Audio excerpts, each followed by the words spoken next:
या न्यूज बुलेटिनचे सहप्रायोजक आहेत गोकुळ।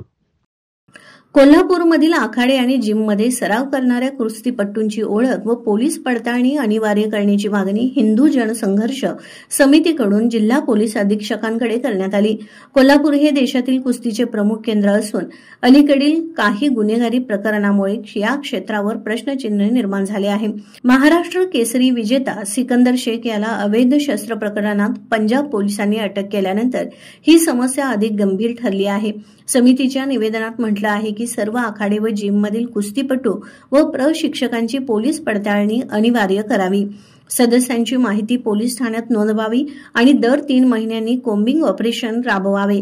याशिवाय समितीने भाड्याच्या घरात व लॉजमध्ये राहणाऱ्या बाहेरगावच्या कुस्तीपटूंची तपासणी करण्याचा प्रस्तावही मांडला आहे।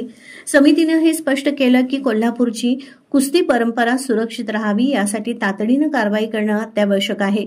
या मागण्या लक्षात घेऊन पोलीस प्रशासनाने सुरक्षा आणि पारदर्शकतेसह नियमात्मक उपाययोजना करणं आवश्यक आहे अशी समितीची भूमिका आहे।